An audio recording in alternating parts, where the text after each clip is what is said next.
Tobias Redmont had kept to himself for 8 years, speaking only to his horses and the restless wind. But on this stormy night, all that was going to change. 10 Apache women had appeared at his gate, begging for sanctuary, and close behind them, the men who followed them were too near, their presence announced by the tendril of smoke curling up from Tobias's chimney. Rain battered the wooden shutters like bullets, each one a chilly reminder why respectable folk stayed indoors when the weather turned nasty. Tobias sat by the fire, laboriously mending a delicate bridle, when the quiet was torn apart by a frantic knocking. Not the polite knock of a neighbor, but the frantic, despairing knock of those who had nowhere else to go. He froze, leather in hand. No one came to his ranch anymore. Not after Tobias had made it clear he wanted nothing to do with the world beyond his fence. The knocking resumed, louder now, and with it were voices that spoke in a language he had not heard in years. Apache. His blood ran cold. The last time he had heard that language, his wife and daughter were alive.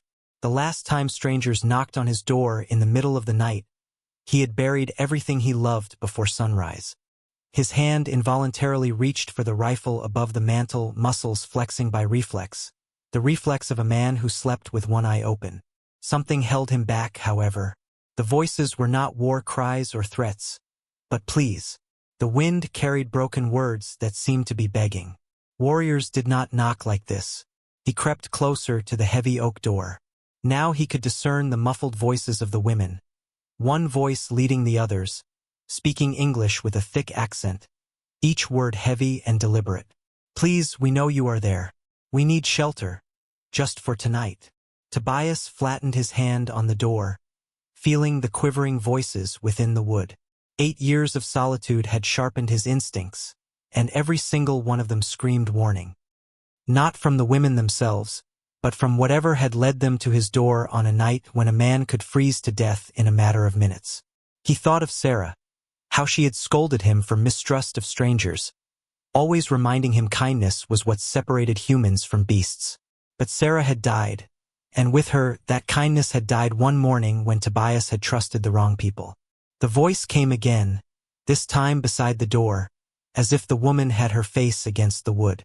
They are on the way. If you don't help us, we will die out here. And when they find our bodies on your doorstep, you will also die. Tobias's hand lay over the rod of iron that had shut his door for 8 years.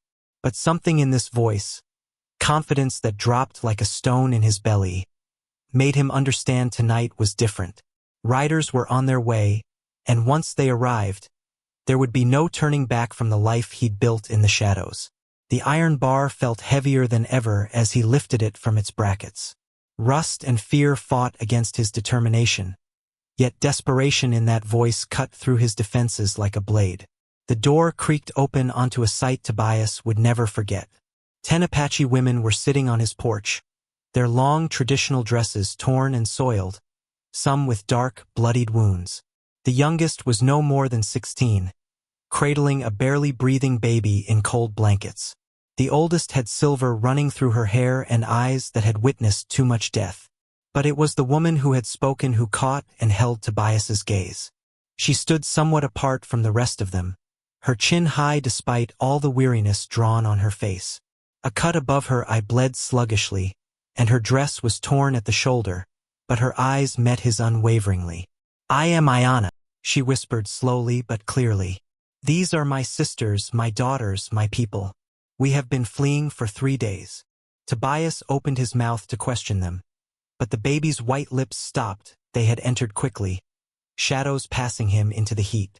Tobias was suddenly struck by how tiny his house felt with other people in it. 8 years it had been his fortress, a refuge from a world that had taken everything from him. Now it felt close with the scent of rain, fear, and something darker, the metallic tang of blood not quite their own. Ayana was the final one in, whispering as she went by, "The soldiers who are chasing us aren't far behind.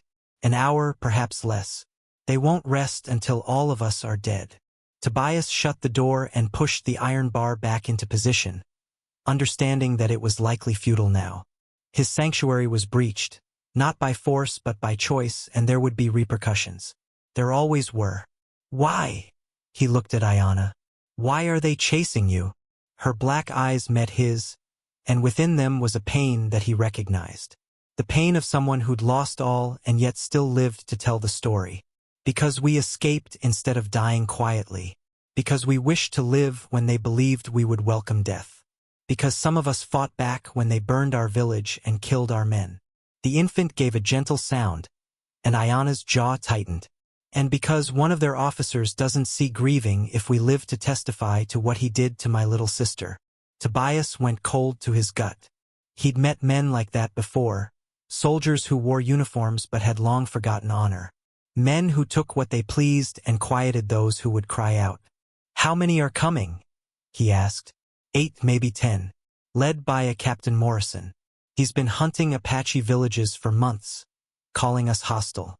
But his real enemy is anyone who might expose the man he truly is. Tobias went to the window, looking out into the storm-tormented night outside his fence. There was no movement, but that did not necessarily mean anything. Men such as Morrison were skilled at moving undetected when they believed their quarry was cornered. He looked back to see the women clustered about his fire, binding wounds and calming the youngest among them. They appeared survivors, not warriors. But Tobias knew that survival had a way of making a man do what he never set out to do. There is a cellar beneath the kitchen, he said to Ayana. Stone walls, hidden entrance. It will hold all of you, but it will be a close fit. She shook her head. They find us here, you die with us. They find a cleared-out house with evidence people were here. They may decide you weren't a part of it. We don't want to make you an enemy of the army. Tobias almost laughed. Lady, I was their enemy the moment I decided to live longer than what they did to my kin. The question is, do we run, or do we make them pay for trying to come here? Something moved in Ayana's eyes. Surprise, recognition, maybe hope. Outside, the storm began to break, and with it the cover that had protected them so far. In the distance, barely audible over the dying wind, was the sound of horses squelching through mud and low shouts of men who thought they had their prey cornered. The horses' approach sliced through the storm like a death sentence. Tobias moved with the decisiveness of a man who had survived by being 3 steps ahead of his own thinking, grabbing his rifle and ammunition. But when he swung around, something made him hesitate. Ayana was no longer the desperate refugee who had begged at his gate. Her posture was straight and commanding, and in her hand glinted a knife that caught the firefight. The other women were also changed. Some displayed weapons hidden beneath ragged dresses. Others moved with the trained assurance of warriors going into battle. You are not helpless, Tobias echoed, the new understanding bursting upon him. We never were, Ayana said, her voice hard as steel. But sometimes it's better to let men believe what they want. Captain Morrison believes he's following frightened women who will beg and cower. He's going to learn otherwise. The youngest woman, holding the baby, moved to the back of the house, followed by 2 others. They knew what to do, had planned for this day. Tobias realized he wasn't sheltering innocent refugees.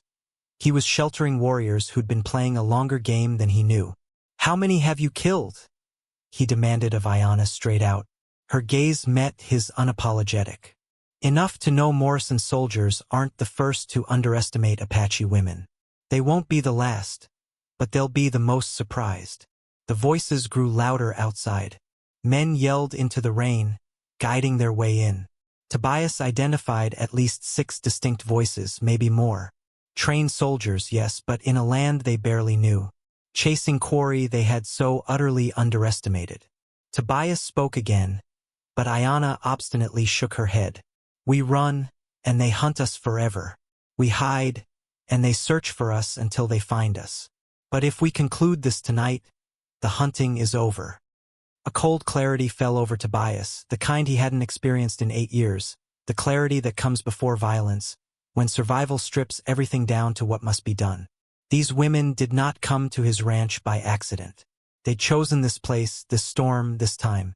They'd brought their war to his door because they knew the man he used to be. What do you need of me? Tobias asked. Ayana's smile was as lethal as the knife she wore. Captain Morrison expects to find unarmed women. Instead, he'll find us. And when his men see a white rancher fighting alongside Apache, they will hesitate. That moment of hesitation will cost them everything. A neighing horse and tramping boots in the mud preceded the sound of someone testing exits, strategizing an entry. Within minutes, they'd be in, looking for terrified victims. Tobias loaded his rifle, racking a round into place. Sarah's words haunted him, her voice repeating in his head that kindness was what distinguished man from monster. But he was discovering kindness also came in the guise of violence, the sole barrier between evil and innocence. "There's something else," Ayanna whispered. "Be done with this. If we survive, you can't stay here. Morrison's death will bring questions, inquiries. They'll come looking for answers." Tobias nodded. He'd known the moment he'd opened that door, 8 years of peace would be gone tonight. Maybe that was how it was meant to be. Some men weren't meant to hide forever. Outside, a voice pierced the storm, commanding, arrogant, certain. "I know you're in there. Come out now, and we'll make this quick." Captain Morrison had arrived, and he was about to discover some hunt's end with the hunter becoming the prey. Tobias took a position by the front window, and Ayanna and 3 women merged with the shadows of the main room. The others fell back to the rear, creating multiple lines of defense to disorient any assault. These weren't desperate refugees, Tobias thought. They were an organized war party, ready for this fight. "Rancher," Morrison's voice thundered again, "we're tracking dangerous fugitives. Open this door, or we'll assume you're harboring enemies of the United States." Through the shutters, Tobias saw soldiers spreading out, blocking every escape. Standard tactics, but based on a deadly misconception. They thought they surrounded frightened women and one timid rancher. Ayanna appeared beside him silently. "The one by the barn," she whispered. "Sergeant Blake. He was there when they killed my husband." "By my well?" Tobias asked. "That's Corporal Hayes. He held my sister down while Morrison." She didn't continue. "No necessity." Tobias recognized a black anger surge, cold rage that had sustained him through years of isolation. These soldiers were no longer soldiers. They were predators in uniform, and predators understood only one language. "How do you wish to proceed?" he asked. Ayanna handed him a small polished mirror. "Morrison will come in the front door. He always does. Wants to see fear in his victim's eyes. His men will come around the back and sides, searching for terrified women and a scared rancher. When you see the signal, take Morrison. We'll handle the rest."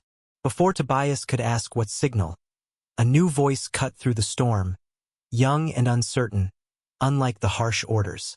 "Captain, sir, perhaps we should just take a gander and be off. Might be some old rancher riding out the storm."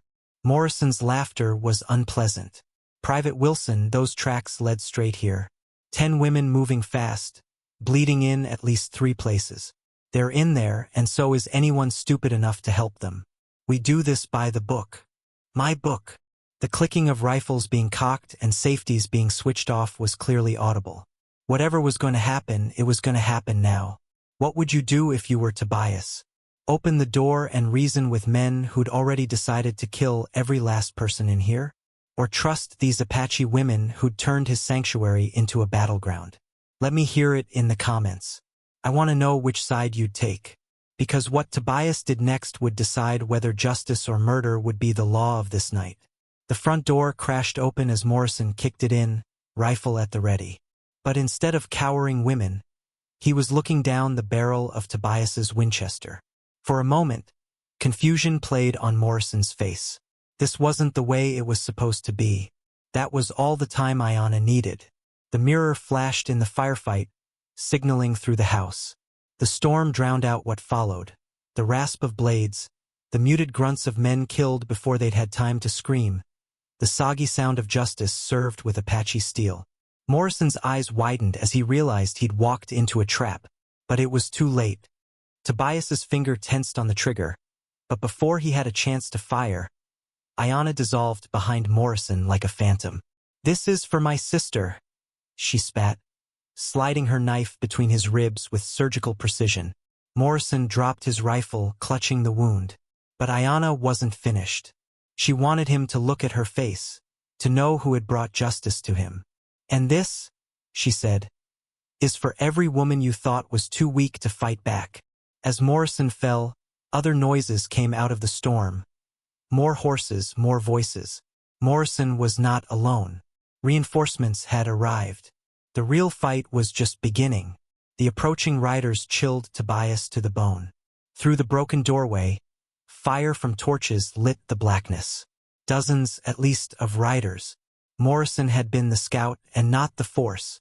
Ayanna ripped her sword loose, her eyes hard. Through the house, the women moved out of shadows like ghosts, confirming what Tobias had believed. Morrison's men had been cut down, their victory 30 seconds long. "How many?" Anna asked. 15, maybe 20 horsemen. They heard the gunfire. They're guessing something is wrong. Tobias was once more burdened by impossible choices, to fight and die, or to surrender and die more slowly. But seeing these women who had made his haven a battlefield, he knew there was a third alternative, one in which he had to be the man he was before despair had reduced him to a hermit. "Stormcaller," Tobias said in a rush, not to conceal himself, but to endure what was about to be hurled in his direction. Ayanna shook her head. "We can't escape from this count. They will chase us across 3 lands." "We're not running," Tobias replied as he moved toward a cabinet he hadn't opened in 8 years. Inside, wrapped in oiled cloth, lay things he'd hoped never to touch again. Dynamite, fuses, the tools of a man who'd once blasted mountains for railroads and later for darker purposes during the war. "Mine's on a hill," he explained, instinctively working his hands to lay in the charges. Natural drainage in both directions. When the spring floods roll in, all that water's got to go somewhere. It clicked in Ayanna's head. "The dam." Tobias nodded. "I built it to control flooding. But if we take it out in the middle of a storm like this..." He swept his arm across the approaching torches.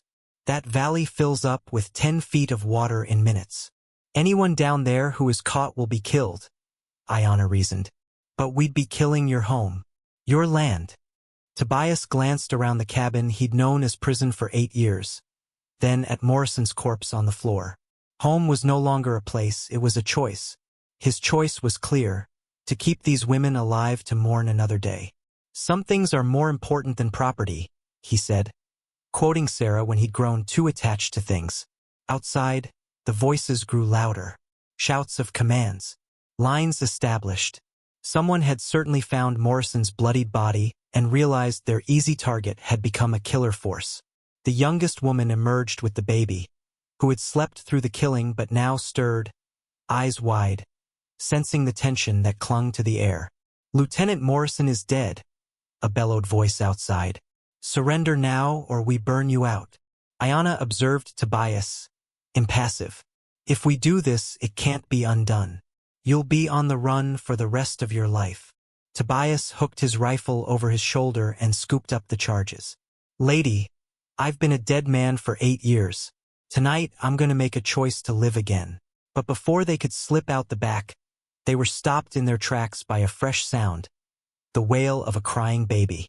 Not the one they clutched in their arms, but another, somewhere out there in the storm. One of the soldiers had brought one of them along with him. For sometimes the worst monsters hide behind the most innocent armor. And the hardest choices are the ones that test how far a man will go to save those he holds dearest. Tobias hesitated halfway to the back door, the dynamite weighing heavy in his hand. Flashlight shone through the busted front entrance beyond Morrison's body. Somewhere beyond that light, an innocent boy was stuck in a war that none of them had anything to do with. Ayanna grasped her hand around his arm, iron tight. It could be a ruse. Soldiers toy with children first. But Tobias was shaking his head. He'd heard too many genuine screams to mistake real terror. Someone out there, presumably one of Morrison's soldiers, had brought their own child along on what should have been a simple murder run. Now that child would suffer for the father's sins.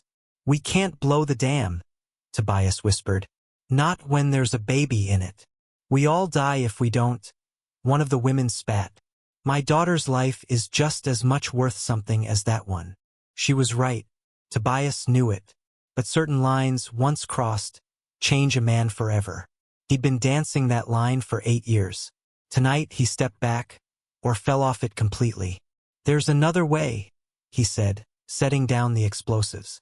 "Harder, more dangerous, but it keeps everyone breathing." Ayana's eyes narrowed. "Tell me." "We make them think we're trapped. Overconfident. They'll send men to flush us out, while the rest stay with the horses." He paused. "And whoever brought that baby means we're outnumbered 3-1. In a fair fight, yes, but this won't be fair." Tobias moved to a different cabinet, one that was stocked with other weapons. Caltrops, iron horse spikes, tripwires to break necks in the dark, and bear traps that never caught bears but devoured human meat during the war. 8 years ago, I built this fortress out of fear of being killed. Tonight, we use those defenses to keep others alive. Outside, voices echoed information. Someone took command, likely Morrison's second. Orders were barked, assignments called out. They had training and numbers but not sense of the terrain. Tobias knew by instinct. "How do we divide them?" Anna asked. "We give them what they desire, a last stand. Barricade the front. Make noise, appear desperate. Half their strength will charge us. The other half will take position on the exit route." Tobias smiled, a cold, wicked smile. "Then we instruct them in the distinction between hunting frightened women and fighting men with no hope to lose." It was an easy, vicious, crazy scheme. Ayana and 4 of the women would create a diversion up front and lure out the attack team. Tobias and the others would come in across country only he knew, attacking the reserve force and hopefully evacuating that baby. "If this goes wrong," Ayana said, just before they divided, "Morrison's death doesn't matter. They'll label us as brutal killers and deserve 10 further raids." "If we don't do something," Tobias replied, "that child is murdered for the sin of its father, and you all are murdered for wanting to live. Most times the only choice is between evil and worse." If you enjoy the story, subscribe to the channel. The cry of the infant came back, quieter this time. Time was slipping away like water from Tobias's hand. Every second that went by meant another brought closer a child's death. Another second went by that would torment him if he survived. "Move," he whispered. As Ayana's unit advanced forward, Tobias commanded the rest of them in through the back door. The rain had eased off, but it was slippery on the ground. One false step would reveal the flanking maneuver of the soldiers.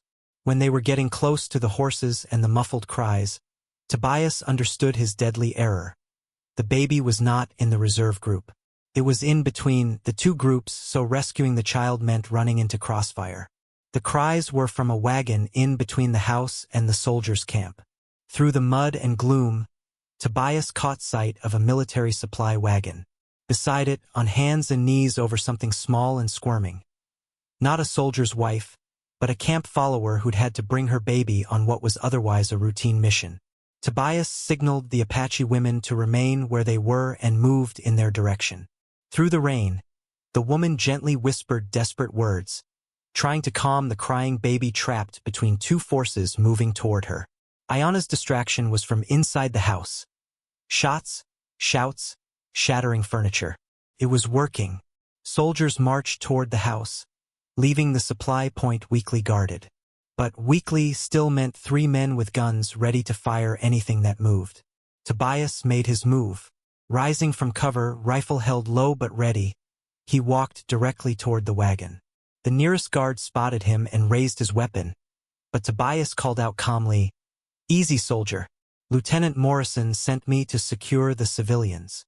The lie bought precious seconds. In the dark and chaos, wearing his dark coat, Tobias could pass for military at a distance. The guard's voice held uncertainty, not alarm. "You're not army."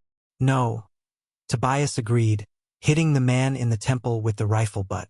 The young soldier sank quietly into the mud. The woman looked up, terror in her eyes. Young, maybe 19, thin with starvation beyond her years. "Please," she panted, "don't hurt my baby. She's done nothing wrong." "So are you," Tobias said softly. "What's your name?" "Mary. Mary Hendricks. I cook for the men. Do their washing. Captain Morrison swore it'd be safe. Said we were only going to arrest some women who'd stolen horses. A firestorm of indignation in Tobias's heart. Morrison had lied to his own men, turning a cook and her infant into unwitting co-conspirators to murder, even death. The man was still tearing apart lives, even beyond death. Mary, I'll get you out of here, but you have to do what I say. Can you do that? She shook her head frantically, hugging her baby. There will be more shooting in a matter of moments. When it starts, move in the direction of that clump of trees and run until you can no longer hear shots being fired. Stay downstream along the creek. It leads you to a trading post some 5 miles to the south. Tell them Tobias Redmont sent you. What about you? She asked. Tobias could have answered, but the rest of the guards had seen him. One yelled a warning, another brought his rifle to the level. But the Apache women Tobias had left in place came up from the night like avenging spirits. The fight was brief, conclusive. These troops expected frightened refugees, not combatants who had waited for days to exact their revenge. Within minutes, the supply area was secure, and Mary was running into the night with her baby, alone in the shelter of the storm. But their victory was brief. From the house came a new sound. Not shots, but something more foreboding. Silence. Either Ayana's group had won completely, or they were all dead. Then, over the dying storm, there came a new voice with frozen authority. This is Colonel Bradley, United States Army. You are surrounded by a full company of troops. Surrender at once or we'll burn you out and hang what's left alive. Tobias's blood went cold. Morrison hadn't been the real leader. Out there in the darkness, a far more dangerous enemy had been lying in wait, watching, letting others do the dying while he gathered his forces for the kill. Colonel Bradley's voice was that of a man who held all the aces. Torches fanned out in a wide circle around Tobias's property. Not a dozen riders this time, but an operation. Morrison had been bait, and they'd all ridden into the trap. Then Tobias heard the one thing that changed everything. Ayana's voice crying out from the house. Tobias, we have Bradley's son. The silence was deafening. Even the storm held its breath, as if nature itself waited to see what would happen next. Then Bradley's voice returned, now trembling. Release the boy, and we can discuss terms. There are no terms, Ayana shouted back. Only justice. Your soldiers burned our village, murdered our families, and worse.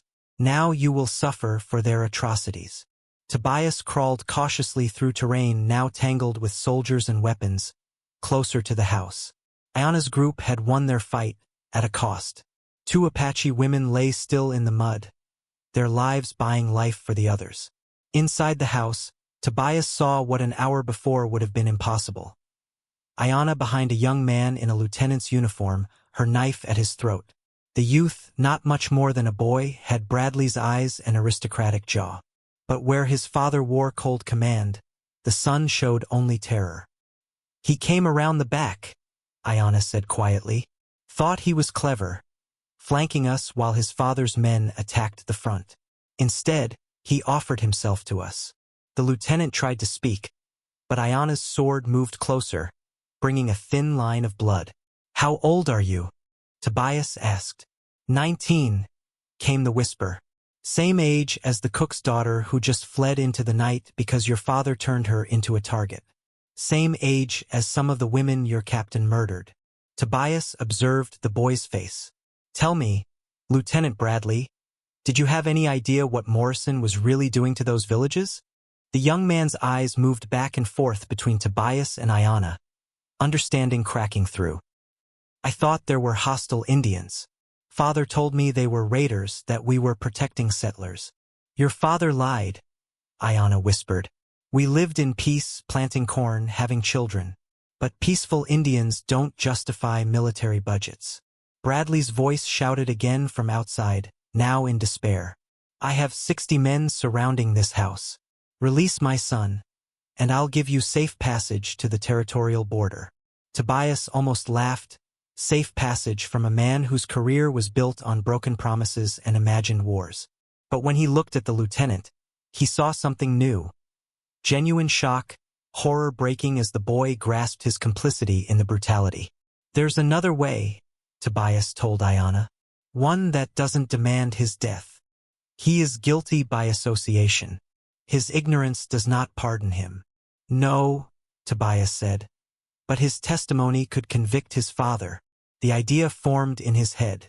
A colonel's son testifying to systematic murder under the guise of military action would destroy Bradley's career and expose the corruption that permitted men such as Morrison. "You want me to betray my father?" the young lieutenant whispered. "I want you to tell the truth," Tobias said. "The question is whether or not you're man enough to handle what that truth entails." Before anyone could respond, another sound shattered the night. Horses pounding, voices shouting orders not from Bradley's men. Someone else was approaching. Someone powerful enough to shake a colonel. Tobias glimpsed through the broken door new torches carried by riders in different uniforms, federal marshals or territorial detectives. Someone had been keeping an eye on Bradley's operations, and tonight's butchery had at last drawn official attention. For the first time, Tobias believed they would escape alive. But life had a price tag. The truth must be told, justice served, and powerful men brought down. Lieutenant Bradley looked at his captors and the reinforcements moving in and then at his reflection in the blade at his throat. "What do you want me to say?" he whispered. "If you're liking this story, be sure to subscribe to the channel." 6 hours later, the sunrise came over Tobias Redmont's ranch, painting the sky crimson and gold, colors fitting to a night that concluded one war and began another. Lieutenant Bradley's deposition was read by federal investigators with growing revulsion, listing atrocities reaching far beyond Morrison's unit, implicating officials all the way to the territorial capital. Colonel Bradley was led away in irons, his career destroyed by his own son's courage. The surviving Apache women were promised federal protection and compensation, though no amount of money could substitute for their dead loved ones. Tobias stood in the doorway of his burned-out house as Ayanna ready to leave with her people. The babies they'd saved, both the Apache baby and Mary Hendrix's daughter, had survived the night, but the cost in lives had been terrible. "Where will you go?" he asked Ayanna. "North, to relatives who escaped Bradley's crusade. We will rebuild, but not here. Too much blood saturates this place." She hesitated, looking at him. "And what of you? Your home lies in ruins. Your solitude shattered. The alone man who lived for 8 years died tonight." Tobias nodded. She was right. The hermit who hid from the world was gone, replaced by a man who remembered some things are worth fighting for, dying for, living for. "I think I'll head west," he said. "Find a place that needs a man who knows how to build, and isn't afraid to defend." Ayanna smiled, the first genuine smile Tobias had seen from her. "That cook, Mary Hendrix, will need guarding until she reaches family in Denver. The trail is not safe for a single woman with a baby." Tobias nodded. His first action as a reborn man wouldn't be running off to a new life, but getting others safely to theirs. As the Apache women rode north toward hope, and Tobias prepared to ride west toward redemption, the sun climbed higher over a ranch that had seen too much death and just enough justice. Sometimes the end of one story is only the beginning of another. Sometimes a man who thought he was done living discovers he's only just begun. Years later, people would tell the story of the evening when 10 Apache women and one lone rancher defended against an army, and won. But those present knew that the truth was both simpler and more complex. Sometimes the hardest choice isn't between right and wrong. It's between remaining safe and remaining human. And sometimes, when it matters most, being human is the only thing that really does. Now press the video on the screen for a story even more astonishing than this. A turn of events you will not soon forget. Press the video.